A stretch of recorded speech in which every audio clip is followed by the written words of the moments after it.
আমাদের স্টুডিওতে আজকে এসছেন এই অঞ্চলের ছাত্র রাজনীতির অতি পরিচিত মুখ অঙ্কিত দে। স্বাগত। অঙ্কিত 21 বছর বয়সে দার্জিলিং জেলার এসএফআইয়ের সম্পাদক হয়েছিলেন। তারপর 4 বছরের মাথায় এই 2025-এ অঙ্কিত যেমন সম্পাদক, তেমনি তিনি মূল যে তাদের দল, যাদের ছাত্র সংগঠন হিসাবে এসএফআই পরিচিত সরাসরি, সেই সিপিএমের জেলা কমিটিতে এবছর অঙ্কিত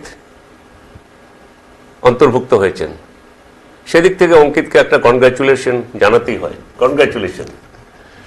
তো আজকে আমরা এই অঙ্কিতের থেকে শুনে নেব যে এই ভারতের ছাত্র ফেডারেশন এসএফআইয়ের কি অবস্থা। সে 2011 থেকে যদি আমরা ধরি, সেটাই আমরা 2011-র পরের প্রেক্ষাপটগুলো ওর থেকে শুনব। তো প্রথম হচ্ছে অঙ্কিতের কাছে আমার যে প্রশ্ন, যে অঙ্কিত, আমরা যা দেখতে পাচ্ছি 1970 সালে যখন এসএফআই প্রতিষ্ঠা হয়েছে, পথ চলা শুরু করলো, তখন স্কুল কলেজ মিলে 4 কোটি সদস্য ছিল। আমরা একটা হিসাব দেখতে পাই, শুধু পশ্চিমবঙ্গে ছিল 10 লক্ষ সদস্য। এখন কি অবস্থা? ভারতের ছাত্র ফেডারেশন একটা আমাদের এমন একটা ছাত্র সংগঠন যারা বামপন্থী ছাত্র সংগঠন, প্রগতিশীল ছাত্র সংগঠন, এবং আমাদের নিজস্ব গঠনতন্ত্র আছে, নিজস্ব সংবিধান আছে, এবং তার মধ্যে দিয়ে গোটা ভারতবর্ষের বুকে ছাত্র রাজনীতি পরিচালনা করা। গোটা ভারতবর্ষের বুকে যখনই ছাত্ররা কোনো সময় কোনো ক্ষেত্রে বিভিন্ন সেক্টরে হতে পারে, সেটা স্কুল হতে পারে, কলেজ হতে পারে, বিশ্ববিদ্যালয় হতে পারে, ছাত্ররা যখনই কোনো সমস্যায় পড়েছে, তাদের যে ইস্যু, তাদের যে কথা বলবার জায়গা, তারা যেটা বলতে চায়, আমরা সেই কথাগুলোকে রিপ্রেজেন্ট করবার বেশিরভাগ ক্ষেত্রে চেষ্টাটা আমরা করে থাকি। এটাই আমাদের চেষ্টা থাকে। আজকে গোটা ভারতবর্ষে প্রত্যেকটা রাজ্যে প্রত্যেক রকম পরিস্থিতি, আলাদা আলাদা ধরনের পরিস্থিতি, এবং সেই আলাদা আলাদা পরিস্থিতির মধ্যেই এসএফআই গোটা দেশ জুড়ে নিজেদের কর্মকাণ্ড পরিচালনা করছে। আজকে কোথায় যাবেন আপনি? আপনি বিহারে যান, আপনি ওড়িশায় যান, আপনি মহারাষ্ট্রে যান, আপনি গুজরাটে যান, উত্তরপ্রদেশে যান, পশ্চিমবাংলা, কেরল, ত্রিপুরা তো আছেই, সাথে গোটা দেশের প্রত্যেকটা রাজ্যে আমাদের এসএফআই এর সদস্যরা, তারা তাদের নিত্যদিনের যে কাজ, ছাত্রছাত্রীদের পাশে থাকবার জন্য আমরা যে অঙ্গীকারবদ্ধ, সেই কাজ আমরা এগিয়ে নিয়ে যাবার চেষ্টা করি। বুঝলাম সেটা, কিন্তু দার্জিলিং জেলায় আমি শুরু করি। দার্জিলিং জেলায় আপনাদের কি অবস্থা এখন সদস্য? দার্জিলিং জেলায় বিগত 4-5 বছর ধরে আমাদের সদস্য সংগ্রহের যে সংখ্যা, সেটা ইনক্রিজ হয়েছে, এবং এই বছরে আমাদের এসএফআই এর সদস্য দার্জিলিং জেলার বুকে 13,422 জন। এই বছর 13,422 জন। 422 ছাত্রীর সংখ্যা কত? 4,100 থেকে 200-র মধ্যে ছাত্রীর সংখ্যা। 50% হয়নি? না, অনেকটা বাড়াতে পেরেছি, এবং ছাত্রছাত্রীরা বিভিন্ন মিটিং মিছিলে দেখবেন যে আমাদের ছাত্রীরা তারা হচ্ছে সম্মুখভাগে দাঁড়িয়ে নেতৃত্ব দিচ্ছে। এটা আমাদের কাছে বড় ব্যাপার। শুধু দার্জিলিং জেলার বুকে বিভিন্ন আমাদের জেলা কমিটিতে, লোকাল কমিটিতে, জেলা সেক্রেটারিয়েটে ছাত্রীরাই তো আছে। রিসার্চ স্কলাররা তারা আমাদের সেক্রেটারিয়েট মেম্বার, কলেজ ছাত্রী সেকেন্ড ইয়ারে তারা সেক্রেটারিয়েট মেম্বার, জেলা কমিটিতে একাধিক কলেজের ফার্স্ট ইয়ার সেকেন্ড ইয়ারে পড়ছে, তারা হচ্ছে জেলা কমিটির মেম্বার। বিভিন্ন লোকাল কমিটি এখনো ক্লাস 7 থেকে মেম্বারশিপ দেয়। একদম এসএফআই এর সদস্য ক্লাস 7 থেকে এসএফআই এর সদস্য পদ। এখন কি 7 এর মেম্বার টেম্বার আছে? হ্যাঁ, হচ্ছে। স্কুলগুলোতে এসএফআই এর স্কুল গেটে দাঁড়িয়ে মেম্বারশিপ হচ্ছে। ক্লাস 7 এর ছাত্রছাত্রীরা, 8 এর ছাত্রছাত্রীরা, 9, 10, 11, 12 তো প্রচুর সংখ্যা এবার মেম্বার হয়েছে। বিভিন্ন স্কুল গেটগুলোতে আপনারা যদি দেখেন, সোশ্যাল মিডিয়াগুলোতেও ফটোগুলো ঘোরফের করে, সেখানে স্কুল গেটগুলোতে এসএফআই এর সদস্য সংখ্যা, এসএফআই এর যারা মেম্বাররা তারা দাঁড়িয়ে থেকে সেখানে সদস্য সংগ্রহ করেছে, এবং স্কুলের মধ্যে আমাদের যারা মেম্বার তারা ভিতরে ঢুকে ক্লাসরুমের মধ্যে ঢুকে তারা হচ্ছে মেম্বারশিপ সংগ্রহের কাজটা করছে। ফলত বাড়ছে, মেম্বারশিপের সদস্য সংখ্যা বেড়েছে। 11,000 ছিল 12,000 হয়েছে, 12,000 ছিল 13,000 হয়েছে। সদস্য বেড়েছে, সদস্য কমেনি। প্রশ্ন হলো, সদস্য বাড়ছে সব বুঝলাম, এখন উত্তরবঙ্গের যা সার্বিকভাবে যা পরিস্থিতি, আপনাদের মূল যে দলের ছায়ায় আপনারা থাকেন, তাতে প্রায় শূন্যের দিকে আপনারা রয়েছেন সে অনেক দিন থেকে। তো সেক্ষেত্রে এই যে এবার দেখলাম আপনাদের এসএফআই এর যে রাজ্য সম্মেলনে রাজ্য সভাপতি পদে প্রণয় কার্যিকে বসানো হলো, যিনি বোধহয় কোচবিহারেরই, উনি এখন কলকাতায় থাকেন হয়তো সম্ভবত।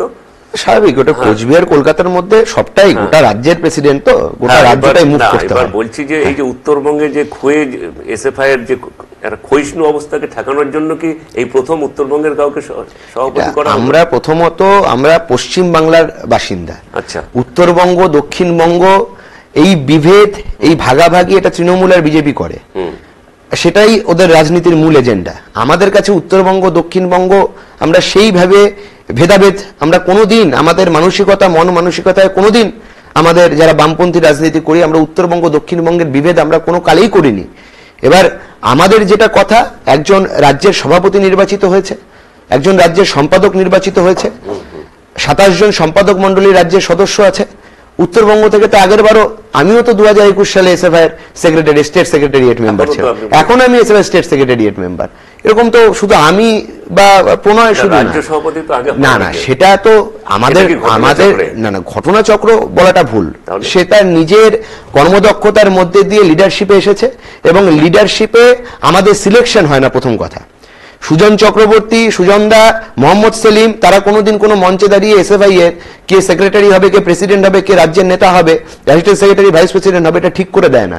আমাদের সম্মেলন হয় 2 বছর পর পর, এসএফআই রাজ্যের সম্মেলন হয়, জেলার সম্মেলন হয়, লোকালের সম্মেলন হয়, ইউনিটের সম্মেলন হয়, দেশের সম্মেলন হয়।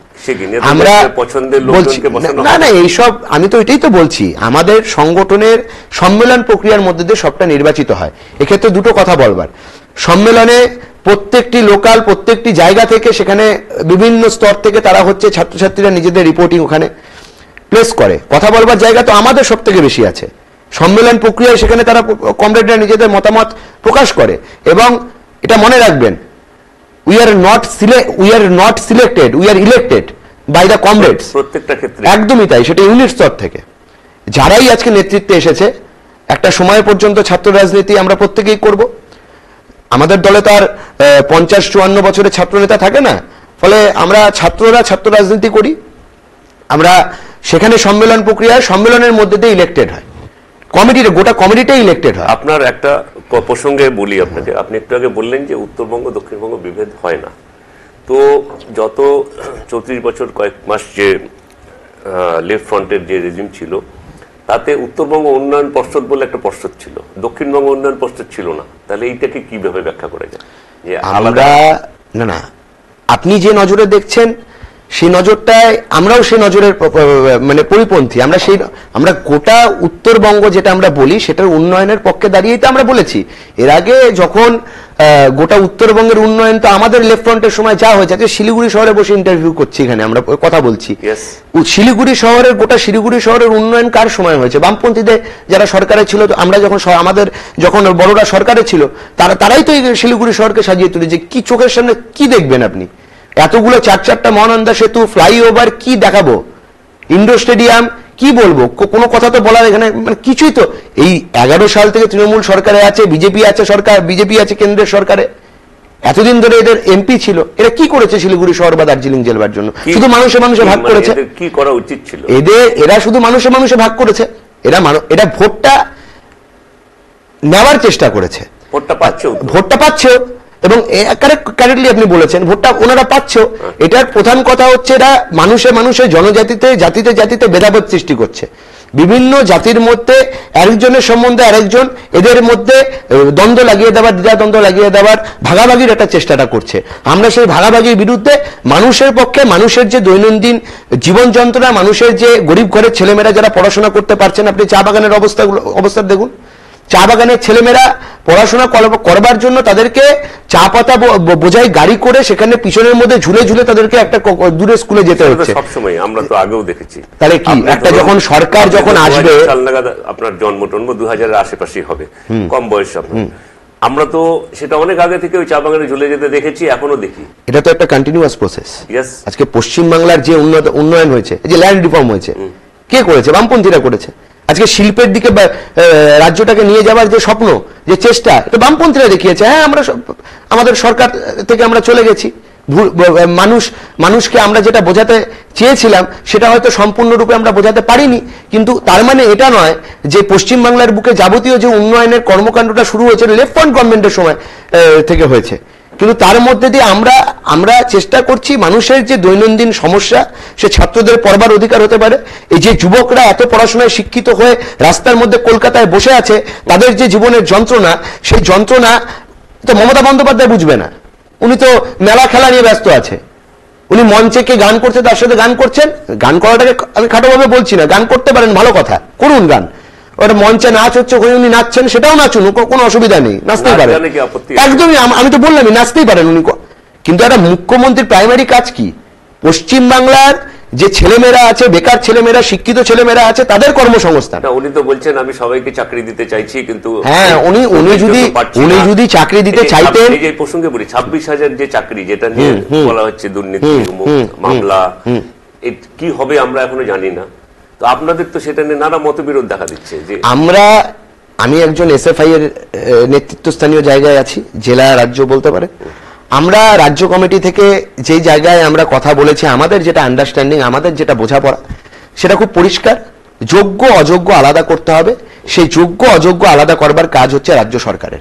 সেই কাজ রাজ্য সরকারকে করতে হবে। রাজ্য সরকারকে মুখ ফিরিয়ে নেওয়া চলবে না। যে দুর্নীতি গোটাটা রাজ্য সরকারের একটা অঙ্গুলি হিলনে, রাজ্যের বিভিন্ন মন্ত্রী নেতাদের অঙ্গুলি হিলনে হয়েছে, এখন যোগ্য অযোগ্য আলাদা করবার দায়িত্ব রাজ্য সরকারকে নিতে হবে। মুখ লুকিয়ে পালাতে পারবেন না মমতা বন্দ্যোপাধ্যায়। মানে আপনারা এইটাই যোগ্যদের পাশেই শুধু আছেন? অবশ্যই যোগ্যদের পাশেই তো থাকবো। যোগ্যদের আপনারা খুঁজে পাবেন কি করে? সেটা কার কাজ? এই তো বললাম, আপনাকে তো বললাম, সেটা রাজ্য সরকারের কাজ। দুর্নীতিটা তো হয়েছে রাজ্য সরকারের মনিটরিং এ। কিন্তু আপনাদের যে রাজ্যসভার সাংসদ, যিনি আইনজীবী ও ঘটনাচক্রে এই মামলারই, তিনি বলছেন যে সবারই বাতিল হওয়া উচিত। উনি একজন আইনজীবী, শ্রদ্ধেয় আইনজীবী, উনি ওনার মতামত একজন আইনজীবীর চোখে বলছেন।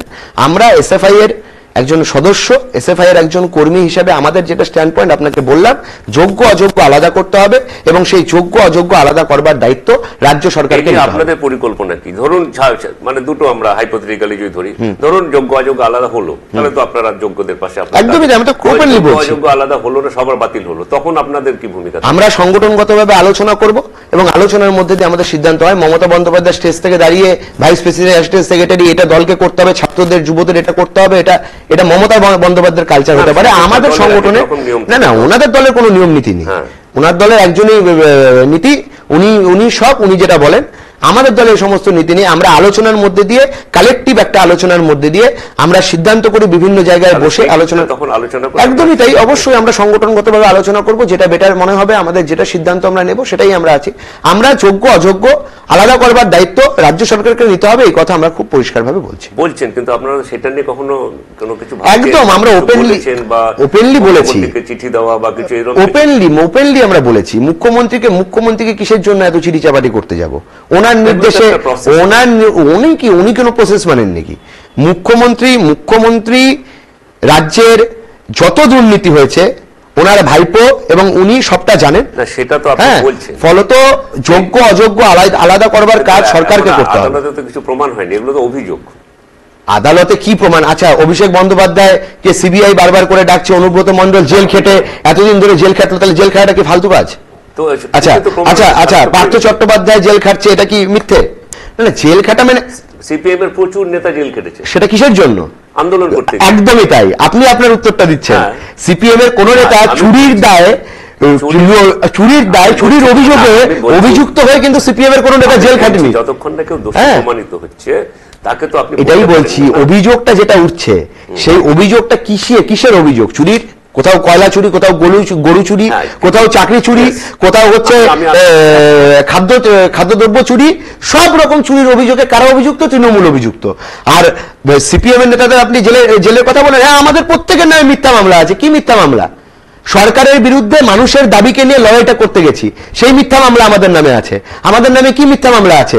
পুলিশ আমাদের নামে মিথ্যা মামলা দিয়েছে এটাই যে হচ্ছে বেকার যুবকরা চাকরি পাচ্ছে না, আমরা নবান্ন অভিযান করেছি অথবা বিভিন্ন জায়গায় এসডিও ডিএম অভিযান করেছি, সেখানে আমাদের ছাত্রছাত্রীরা ব্যারিকেড ভেঙেছে, তার মিথ্যা মামলা আমাদের নামে আছে। একদম। তাহলে ইস্যুটা বুঝুন। আজকে যদি বামপন্থীদের জেলে যাওয়া, আজকে তো জ্যোতি বসু জেল খেটেছে, কিসের জন্য জেল খেটেছে? আন্দোলন করেছে। একদমই তাই। জ্যোতি বসুর নামে বা বুদ্ধদেব ভট্টাচার্যের নামে কেউ বলতে পারবে না যে কেউ চুরির দেয়, খাদ্য চুরির দেয়, চাকরি চুরির দেয়, তারা হচ্ছে জেলে গেছে, বলতে পারবে না এটা। আমরা জেলে যাই, আমরা গর্ববোধ করি আমরা জেলে গেছি কিসের জন্য? ছাত্রদের পড়াশোনার অধিকার সুনিশ্চিত করতে, কৃষকদের ফসলের ন্যায্য দামের দাবিতে লড়াই করতে গিয়ে আমরা জেলে গেছি। আমরা বলি তো আমরা এরকম জেলে আরো 1000 বার যাবো, আমাদের প্রত্যেকটা কমরেড যাবে, মানুষের দাবি নিয়ে লড়াই করতে গিয়ে আমরা জেলে যাবো। আমি একটা জিনিস বুঝলাম এই প্রসঙ্গে, আপনি একটু আগে যে প্রসঙ্গটা বললেন যে চা বাগানের ছেলে মেয়েদের কথা, আচ্ছা চা বাগানটাকে যদি সামনে রেখে আমরা রাজ্যের স্কুল ছুটের বিষয়টা ধরি, চা বাগানে তো একটু বেশি হয় পড়াশোনাটা, স্কুল ছুটের সংখ্যা বেড়ে যায় অনেক সময়। এখন স্কুল ছুটদের নিয়ে আপনাদের এসএফআই কোনো সমীক্ষা বা কিছু করেছে? আমাদের করোনার সময় আমরা আমাদের সংগঠনের উত্তর 24 পরগনা জেলা কমিটির উদ্যোগে প্রথমেই এই স্কুল ছুটদের যে সংখ্যা সেটা জানবার জন্য সমীক্ষা করা হয়েছিল, এবং সেই সমীক্ষার মধ্যে দিয়ে এখন সেটা কন্টিনিউয়াস প্রসেস, সেই কাজটা আমরা যতটা পারছি আমরা আমাদের সাধ্য মতন করবার চেষ্টা করছি, প্রথম কথা। দ্বিতীয় কথা হচ্ছে এটাই যে আমরা এই সমীক্ষার মধ্যে দিয়ে আমরা সরকারকে একাধিকবার জানিয়েছি এই রাজ্যের বুকে বিভিন্ন অঞ্চলে জঙ্গলমহল বলতে পারেন, আপনি পাহাড় বলতে পারেন, আপনি চা বাগান বলতে পারেন, আপনি একাধিক জায়গা বলতে পারেন, সেখানে স্কুল ছুটদের সংখ্যা দিন প্রতিদিন বাড়ছে। এটার আপনি প্রথম কারণ হচ্ছে এটাই, এটা চোখের সামনে, মানুষের চোখের সামনে। মাধ্যমিক পরীক্ষার্থীর সংখ্যা আজ থেকে 2 বছর আগে সেই 4.5 লক্ষ কমে গেল, 10 লক্ষ মাধ্যমিক পরীক্ষার্থী দিল, সেটা কমে গেল 6.5 লক্ষ হয়ে গেল। ফলে তারপরে বছর দেখলাম মমতা বন্দ্যোপাধ্যায় মাধ্যমিক পরীক্ষার্থীর সংখ্যা হচ্ছে প্রকাশই করলেন না। ফলে মাধ্যমিক একটা ন্যূনতম একটা শিক্ষার একটা এই বছর তো প্রকাশ হয়েছে, কি চাপে পড়ে, কাদের চাপে পড়ে হচ্ছে, আমি শেষ করি কথাটা। এই স্কুল ছুটদের স্কুলে ফেরাও, শিক্ষার অধিকার ফিরিয়ে দাও, গরিব ঘরের ছেলে মেয়েদের পড়াশোনার অধিকার ফিরিয়ে দাও। এই করোনা লকডাউনের সময় আপনারা দেখেছেন বিভিন্ন জায়গায় বিকল্প পাঠশালা, বিকল্প স্কুল খুলে আমরা আমাদের সাধ্য মতন ছেলে মেয়েদের পড়াশোনার আঙিনায় ফিরিয়ে আনার চেষ্টাটা করেছিলাম। মমতা বন্দ্যোপাধ্যায়ের কি উচিত ছিল? আমরা মমতা বন্দ্যোপাধ্যায়কে কি বলেছিলাম? আমরা বলেছিলাম যে আপনি এই করোনার সময় যেভাবে করে এত ছেলেমেয়েরা পড়াশোনার আগিনা থেকে সরে যাচ্ছে, শিশু শ্রমের সংখ্যা বাড়ছে, যেভাবে ছেলেমেয়েরা অল্প উপার্জন করবার জন্য, নিজেদের পেট চালানোর জন্য তারা হচ্ছে অল্প কাজ করছে, আমরা বলেছিলাম রাজ্য সরকারকে বিকল্প আমরা যে পদ্ধতি দিয়েছিলাম, আমরা বলছি আপনি স্টিমুলাস প্যাকেজ চালু করুন, আপনি হচ্ছে একটা স্পেশাল প্যাকেজ দিন, সেই স্পেশাল প্যাকেজের মধ্যে দিয়ে এমন একটা অর্থ এই সমস্ত ছেলেমেয়েদের জন্য বরাদ্দ করুন তারা যাতে অন্তত দুবেলা করে খেতে পারে, সামান্য খাওয়া দাওয়াটুকু করতে পারে, এবং পেটে যাতে তাদের ভাতটা থাকে, এবং তারপরে তারা যাতে পড়াশোনাটুকু করতে পারে। কারণ পড়াশোনা যদি এই ছেলেমেয়েরা শিখতে না পারে তাহলে কি হবে? আমাদের ভবিষ্যৎটা অন্ধকার হয়ে যাবে। ভবিষ্যৎটা অন্ধকার, আমাদের ভবিষ্যৎ না, দেশের ভবিষ্যৎ অন্ধকার হয়ে যাবে। মানে পড়াশোনায় তো ভিত্তি তৈরি করে একটা মানুষ গড়বার, যে পড়াশোনার আঙিনা থেকে যদি সরে যায় তাহলে ক্ষতিটা কার হবে? এখন স্কুল আমরা ডাক দিয়েছি স্কুলগুলোকে বাঁচানোর, স্কুল বাঁচাও মুড বাঁচাও, এই ডাক এসে ভাই গোটা রাজ্য জুড়ে দিয়েছে। গোটা বিভিন্ন জায়গায়, বিভিন্ন জেলার বিভিন্ন প্রান্তে আপনি জানেন এসএফআই ডিআই অফিস, একদম ডিআই অফিস অভিযান করেছি আমরা বিভিন্ন জায়গায়। কি আমাদের দাবি ছিল? 8207টা সরকারি স্কুল রাজ্যের সরকার তালা বন্ধ করে দিতে চাইছে, প্রাথমিক, মাধ্যমিক আর উচ্চ মাধ্যমিক, এই সংখ্যাটা সবটা মিলে যদি কমে যায় তাহলে কি করবে? তাহলে কার দায় এটা? রাজ্য সরকার ব্যর্থ। স্কুল বন্ধ করবার অধিকার কে দিয়েছে? এই বামপন্থীরা, আমি বলছি এই প্রসঙ্গে আপনাকে বলি, বামপন্থীরা বিভিন্ন জায়গায়, বিভিন্ন পৌরসভা, বিভিন্ন পঞ্চায়েতের যারা মেম্বার ছিল, কাউন্সিলর ছিল, পঞ্চায়েতের মেম্বার ছিল, তারা বাড়িতে বাড়িতে গিয়ে, আগে যখন বামপন্থী সরকারে ছিল তারা বাড়িতে বাড়িতে গিয়ে সমীক্ষা করত। সমীক্ষার মধ্যে দিয়ে কার ঘরের ছেলের 4 বছর 5 বছর বয়স হয়েছে তাদেরকে নিয়ে গিয়ে পাড়ার প্রাথমিক স্কুলে ভর্তি করাবার কাজটা বামপন্থী পৌর প্রতিনিধিরা করত, বামপন্থী পঞ্চায়েতের সদস্যরা করত। আজকে তৃণমূলের পঞ্চায়েত সদস্যের কাজ কি? শুনুন, আপনি যেটা বলছেন যে আপনারা তৃণমূল কোন কোন কাজ করছে না সেটা বলছেন, আমি বলছি আপনারা কি? এই যে বিকল্প, আমাদের সাধ্য মতন আমরা বিকল্প পাঠশালা খুলে ছেলে মেয়েদের পড়াশোনার কাজ করিয়েছি বিভিন্ন। আপনি দেখুন না, আপনি সার্চ করে দেখুন এসএফআই কি করেছে করোনা লকডাউনের মধ্যে, আর সেটা রাজ্য সরকারের কাজ, সেই কাজ আমরা আমাদের সাধ্য মতন করার চেষ্টা করেছি। আর সবটা তো আমাদের পক্ষে করা সম্ভব না। পিরিয়ডের কথা থেকে এবার আমি স্কুলের পাঠ থেকে কলেজে আসি। কলেজগুলোর কি অবস্থা? 2017 পরে তো মোটামুটি 400 উপরে কলেজের মধ্যে ইলেকশনই হয়নি বলে কোর্টে একটা মামলাও হয়েছিল। তো এটা কি অবস্থা এখন? কি রাজ্যের সরকার আসলে ছেলে মেয়েদের গণতান্ত্রিক অধিকার, কতগুলো কলেজে ইলেকশন হচ্ছে না আপনার কাছে খবর? গোটা রাজ্যের কোথাও ইলেকশন হয়নি, 2-3টে ইউনিভার্সিটি বাদে। প্রেসিডেন্সি ইউনিভার্সিটিতে ইলেকশন হয়েছে, যাদবপুর ইউনিভার্সিটিতে ইলেকশন হয়েছে, রবীন্দ্র ভারতী বিশ্ববিদ্যালয় ইউনিভার্সিটি, উত্তরবঙ্গ বিশ্ববিদ্যালয় আপনি দেখতে পাচ্ছেন কোথায় কি হচ্ছে।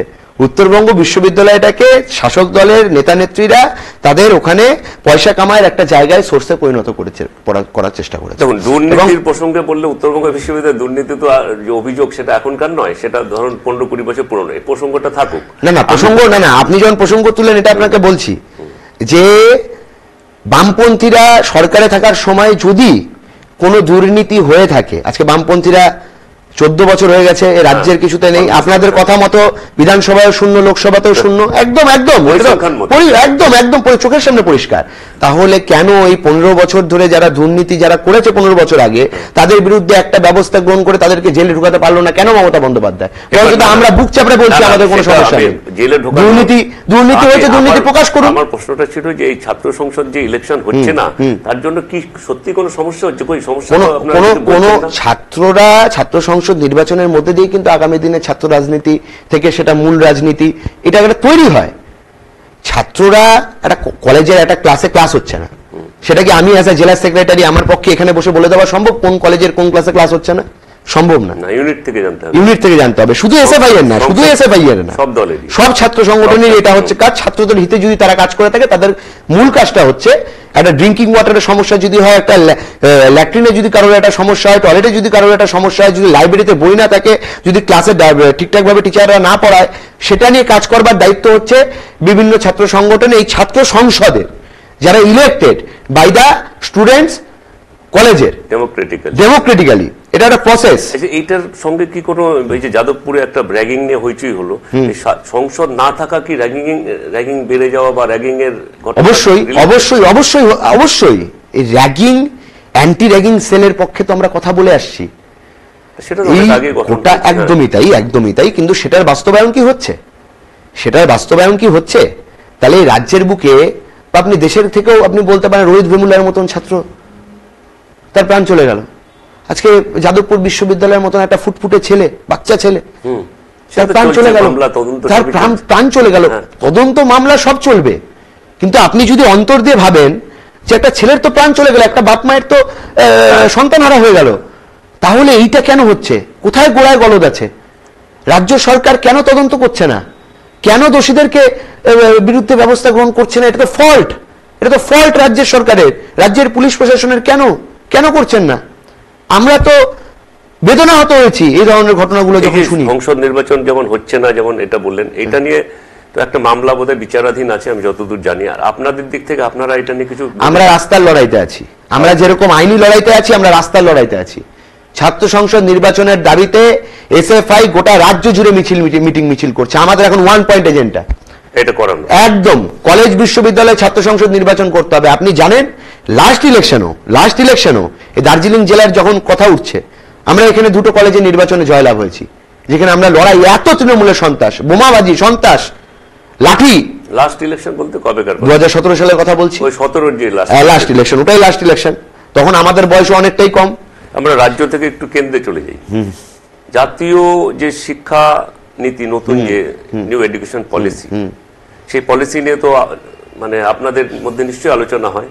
তো আপনারা সেই পলিসি নিয়ে আপনাদের ইয়েটা কি, অবস্থানটা? এই নতুন জাতীয় শিক্ষানীতি 2020 সালে লকডাউনের পিরিয়ডে সংসদের মধ্যে কেন্দ্রের সরকার খানিকটা গায়ের জোরে বল প্রয়োগের মাধ্যমে এই শিক্ষানীতিটাকে আইনে রূপান্তরিত করে। এবং সেই আইনে রূপান্তরিত করবার মধ্যে দিয়ে গোটা দেশের যে একজন ভ্যানওয়ালার ছেলে, একজন রিক্সাওয়ালার ছেলে, একজন গরিব খেটে খাওয়া মানুষের ঘরের যে ছেলে, তার যে পড়ার অধিকার, সরকারি শিক্ষা ব্যবস্থা, এডুকেশন খাতে যে ব্যয় বরাদ্দ বৃদ্ধির কথা আমরা বারবার করে বলি, সরকারি সেক্টরে পড়াশোনা করবার ছেলে মেয়েদের যে অধিকার, সেই অধিকারকে কেড়ে নিচ্ছে এই জাতীয় শিক্ষানীতি। এবং এই জাতীয় শিক্ষানীতির মধ্যে দিয়েই গোটা দেশের যে শিক্ষা ব্যবস্থা, সেই শিক্ষা ব্যবস্থাটাকে বেসরকারীকরণের দিকে একদম সম্পূর্ণভাবে নিয়ে যাচ্ছে। এর ফলে কারা পড়াশোনা করতে পারবে? মোদি যাদের সাপোর্ট করে, আদানি, আম্বানি এবং তাদের মতন যারা বড় লোক আছে, তাদের ঘরের ছেলেমেয়েরা শুধুমাত্র 1 কোটি টাকা খরচ করে ডাক্তারি পড়তে পারবে, তাদের ঘরের ছেলেমেয়েরা শুধুমাত্র 10 লাখ টাকা খরচ করে ইঞ্জিনিয়ারিং পড়তে পারবে। কিন্তু আমার আপনার মতন গরিব ঘরের যে ছেলেমেয়েরা, তারা যাদের অধিকার আছে, যোগ্যতা থাকা সত্ত্বেও তারা সরকারি জায়গায় হচ্ছে তারা পড়াশোনাটুকু করতে পারবে না কম খরচে। আমরা কম খরচে পড়বার কথা বলছি, শিক্ষা খাতে আপনি বামপন্থী অ্যানালিসিস, বামপন্থী অবস্থান থেকে আপনার অ্যানালিসিস এটা। এবার যদি আপনাদের এসএফআই তো জেএনইউতে খুব ভালো একসময় সংগঠন ছিল, এখনো ইউনিয়ন আমাদের, হ্যাঁ, তারপরে যে বিভিন্ন যে ইউনিভার্সিটি গুলো দিল্লি, তারপর আপনি যান না, আপনি বিভিন্ন জায়গায়, এখন কি অবস্থা? খুবই ভালো অবস্থা, কাজ চলছে আমাদের। নাহলে জেএনইউর মতন জায়গায় তো এসএফআই পরপর পরপর পরপর বামপন্থীরা জিততে পারে না। আজকে আপনি শুধু ওখানে দেখছেন কেন, আপনি প্রেসিডেন্সিতে যান, প্রেসিডেন্সিতে তো এসএফআই লাস্ট ইউনিয়ন ইলেকশনে সেখানে এসএফআই জয়লাভ করলো। এবং আমরা কতটা গণতান্ত্রিক পদ্ধতির পক্ষে, আমাদের সেই ইউনিয়নের যখন সময়সীমাটা অতিক্রান্ত হয়ে গেছে, আবার ইলেকশন হচ্ছে না, আমাদের কিন্তু ইউনিয়ন পক্ষ থেকে কিন্তু আমরা বলে এসেছি যে আমরা এই ইউনিয়নে আমরা নেই। আচ্ছা, কারণ ইলেকশনের মধ্যে দিয়ে আবার ইলেক্ট করতে হবে, সেখানে এসএফআই আসুক বা আদার ছাত্র সংগঠন আসুক, আমরা তার পক্ষে ছাত্রছাত্রীদের গণতান্ত্রিক অধিকার প্রয়োগ করার জায়গা করে দিতে হবে, তার জন্য ছাত্র সংসদ নির্বাচন। আচ্ছা, সেটা তো বুঝলাম। আচ্ছা, এই যে ছাত্র সংসদ নির্বাচন ধরুন হবেই কোনো না কোনো দিন, এটা ধরেই নেওয়া যায়। এসএফআই এর যারা মেম্বার টেম্বার, যারা এই ছাত্র সংগঠনগুলোর ক্ষেত্রে এসএফআই করতে গেলে খুব সবসময় সিরিয়াস থাকতে হবে, হিন্দি সিনেমা দেখা যাবে না, তারপর নাচানাচি করা যাবে না, সরস্বতী পুজোর বিসর্জনে নাচ করা যাবে না, কলেজের সোশ্যালে দুটো হিন্দি গান বাজলে তার সঙ্গে নাচ করলেই বলবে খারাপ। এই যে বিষয়গুলো একটা সময় পুরো ছিল আর কি, যে আপনারা এখন কি অবস্থা? না আপনি সিনেমা দেখেন? আমি প্রচন্ড পরিমাণে সিনেমা দেখি। আপনি আমাকে রিসেন্ট সিনেমার নাম বলুন, আমি রিসেন্ট অনেক সিনেমা দেখে এসেছি। পুষ্পা 2 আমার দেখতে যাওয়া হয়নি, কিন্তু দেখবো। আমি যেরকম মৃণাল সেনকে নিয়ে তৈরি সিনেমা পদাতিক, সেটাও দেখতে গিয়েছি। এবং এখন যে সমস্ত হিন্দি সিনেমাগুলো চলছে, এবং আমি 7 দিন আগেও সিনেমা দেখে এসেছি। আমি ওই একটা হিন্দি সিনেমা বেরিয়েছে যেটা রিলিজ হচ্ছে বিভিন্ন সিনেমাগুলো, ওই সিনেমাগুলো আমি দেখতে গিয়েছি, ভালো লাগে। সিনেমা ওরকম কেউ এটা না একটা সরস্বতী পুজোর দিন হইচই করা, আমি সরস্বতী পুজো একটা উৎসব। এসএফআই ছেলেরা শুধু বই বিক্রি করবে? না, এসএফআই ছেলেরা শুধু বই বিক্রি করে না। এসএফআই ছেলেরা যেরকম সরস্বতী পুজোতেও নিজেদের পার্টিসিপেশন থাকে, আমরা যেরকম বিভিন্ন জায়গায় এটা তো উৎসব মনে করি, আমরা মানুষের মিলনস্থল মানে উৎসব। আমরা বন্ধু বান্ধবরা আমাদের অনেক, আমরা শিলিগুড়িতে থেকে গেছি, আমার প্রচুর বন্ধু বান্ধব তারা বাইরে থাকে, সরস্বতী পুজোয় তারা চলে আসে, বাবার অনেক বন্ধু বান্ধব পুজোতে আসে, চলে আসে। আমরা পুজোটাকে তো উৎসব মনে করি, আমরা মানুষের মিলনস্থল মনে করি। মানুষের যেখানে এক জায়গায় মিলবে সেটাই তো উৎসব। আমরা সরস্বতী পূজায় নিজেরা ঘুরতে বেরোই, কেন ঘুরতে বেরোবো না বন্ধু বান্ধবদের সাথে? কে বারণ করেছে? কেউ না করেনি। 100 বার ঘুরি আমরা, 100 বার ঘুরি আমরা। আমাদের ছেলেমেয়েরা নাচানাচি করতে কেউ কাউকে বারণ করেনি, কেউ কাউকে বারণ করেনি। না, আমি কোথায়, আমি তো হেসে কথা বলছি আপনার সাথে। এমনিও যখন কথা হেসেই কথা বলি, হেসেই কথা বলি, ফলত ওরকম ব্যাপার নেই। আমরা প্রচন্ড হাসতে ভালোবাসি, আমরা প্রচন্ড ছাত্রছাত্রীদের সাথে গল্প করতে ভালোবাসি। শুধুমাত্র বাংলার ওই পুরনো সিনেমা নিয়ে আলোচনা শুধু না, সেই সিনেমা নিয়েও যখন আলোচনা ওঠে সেখান থেকেও শিখি। ঠিক এখন সময় ছেলেমেয়েরা কিভাবে একটা অ্যাডভেঞ্চারের সিনেমা হচ্ছে বিভিন্ন জায়গায়, ভালোবাসা নিয়ে সিনেমা হচ্ছে, সবকিছুতে আমরা আছি, সবকিছু আমরা দেখি। ক্রিকেট নিয়ে প্রচন্ড, আমি ঋষভ পান্তের ফ্যান, প্রচন্ড ভালো লাগে ঋষভ পান্তের খেলা দেখি, স্টেডিয়ামে গিয়ে খেলা দেখি, যুব ভারতীতে খেলা দেখতে যাই, ইস্টবেঙ্গল মোহনবাগানের খেলা হলে রেগুলার বেসিসে যাই, কোনো বাধা নেই। মানে এসএফআই মানে সমাজ বিপ্লবের জন্য, সমাজ বিপ্লব অবশ্যই ভাববে, একদম সমাজ বিপ্লবের আর কিছু করবে না, একদম না। এটাই তো ভুল। এটা কার তৈরি করে দেওয়া? এটা একটা মিডিয়া তৈরি করে দেওয়া, ভাবনা তৈরি করে দেওয়া না। এটা এসএফআই মানে খুব সিরিয়াস না, অবশ্যই সিরিয়াসের জায়গায় সিরিয়াস, কাজের জায়গায় কাজ, বন্ধু বান্ধবদের সাথে গল্প করবার বেলা হবে না, সিনেমা হবে, আমরা আড্ডা দিই, রেগুলার আড্ডা দিই। শুধুমাত্র আমাদের জেলা দপ্তরে আড্ডা দিই সেরকম করবে এটা তো নয়। না, ক্লাসও করবে, পড়াশোনায় শিক্ষিত যেরকম হবে সেরকম সোশ্যালিও সে শিক্ষিত হবে, সবটা জানবে বুঝবে, তাহলেই তো এসএফআই। আমরা বলি join SFI, be a complete student. মানেটা কি কমপ্লিট স্টুডেন্ট? মানেটা কি? তার কাছে যেরকম সিনেমা নিয়ে জ্ঞান থাকবে, তার কাছে যেরকম পুজোয় ঘুরতে যাওয়া নিয়ে জ্ঞান থাকবে, তার সাথে যেরকম সে যখন কাউকে ভালোবাসবে, তার সাথে কারোর সাথে যদি কারোর প্রেমের সম্পর্ক হয় সেটা নিয়েও তারা থাকবে। সবটার পক্ষে আমরা ভালোবাসার পক্ষে, আমরা বিদ্বেষের পক্ষে না। তার মানে এসএফআই ইজ চেঞ্জিং। এসএফআই সবসময় এইটাই বেস করে চলে। আজকে এসএফআই সবসময় এটাই বেস করে চলে। আমরা আজকে ছাত্ররা কি করবে? আজকে 18, 19 বছর, 20 বছরের ছেলে মেয়েদের তাদের কি কাজ? এই আরএসএস, বজরং দল তারা বলছে ছেলে মেয়েরাই ভালোবাসার দিনে নাকি কোথাও দেখা সাক্ষাৎ হলে নাকি তাদের উপর আক্রমণ করো। আমরা তো স্টেটমেন্টে জানিয়েছি, যারা ভালোবাসার দিনে তারা কেউ যদি ঘুরতে বেরাও, তাদের উপর যদি কেউ ছাড়াও হয়, আমাদের সাথে যোগাযোগ করতে, আমরা এই বিদ্বেষকারীদের বিরুদ্ধে লড়াইটা করব। একদম ভালোবাসার পক্ষে, এবং ভালোবাসার পক্ষে, মানুষের ভালো থাকার পক্ষে। ভালোবাসা ছাড়া কোনো মানুষ ভালো থাকতে পারে না। ভালোবাসা দিলে তো অনেক সময় ভালোবাসা পাওয়া যায়, অনেক সময় যায় না। তো আপনাদের তো এই ভালোবাসা দিয়ে যাচ্ছেন, কিছুই পাচ্ছেন না ভোটে। দেখুন, আমরা চাওয়া পাওয়ার পক্ষে নিয়ে যদি রাজনীতি করতাম, যদি ভোটে জেতার রাজনীতিটা সারাক্ষণ মাথায় আমাদের চলতো, তাহলে আজকের দিনে দাঁড়িয়ে তাহলে বামপন্থীরা রাস্তার মধ্যে দাঁড়িয়ে, কৃষকরা আজকে দিল্লির বুকে দাঁড়িয়ে ওই সীমান্তে বসে লড়াইটা করতো না। আজকে যদি বামপন্থীরা আমাদের মতন যারা বামপন্থী রাজনীতি করছে, আমরা পরিচিত আপনাদের কাছে, সবাই তো পরিচিত না, তারা প্রত্যেকেই তো সমাজ বদলের স্বপ্ন দেখছে। What is the meaning of সমাজ বদল? সোশ্যালিজম। সোশ্যালিজমের মানেটা কি? সমাজতন্ত্রের মানেটা কি? সমাজতন্ত্রের মানেটা হচ্ছে better lifestyle, betterment of lifestyle প্রত্যেকটা মানুষের, অল রেসপেক্ট। একদমই তাই। এবং এটার উদাহরণ হচ্ছে এটাই যে আমরা কখনো একটা ট্রেন যাচ্ছে, ধরুন সেই ট্রেনের মধ্যে 10টা স্লিপার কোচ আছে আর 4টা এসি কোচ আছে। আমরা কখনো বলবো না ওই 4টা এসি কোচকে বন্ধ করে দিয়ে আপনি হচ্ছে 14টা স্লিপার কোচ করে দিন, না। আমাদের দাবি হচ্ছে এটাই যে 14টা যদি কোচ হয়, 14টাই হচ্ছে এসি কোচ করতে হবে। এটা হচ্ছে আমাদের দাবি। আমাদের দাবি কখনো এটা না যে হচ্ছে এসি কোচটাকে বন্ধ করে দিয়ে স্লিপার কোচে কনভার্ট করে দিন সবটাকে। এটা আমাদের দাবি না। আমাদের দাবি হচ্ছে সবার সমানভাবে সামাজিক উন্নতি, সবাই যাতে সমানভাবে ভালো থাকতে পারে, ভালো মতন বাঁচতে পারে, আমরা সেটার পক্ষে, বেটার লাইফস্টাইলের পক্ষে। একদম। অনেক ধন্যবাদ অঙ্কিত। আমরা এরপরে আরেকদিন বলবো যে এই যে বেটার লাইফস্টাইল, এইটাকে একটু অ্যানালিটিক্যালি আমি শুনবো আপনার কাছ থেকে। সেই দিন আশা করবো আপনি আপনার সঙ্গে আপনাদের সংগঠনে আরো কাউকে, কোনো একজন মহিলা বা কোনো ছাত্রীকে যদি আনেন, আমরা দুটো পার্ট শুনতে পারবো। একদম একদম একদম। অনেক ধন্যবাদ। নমস্কার।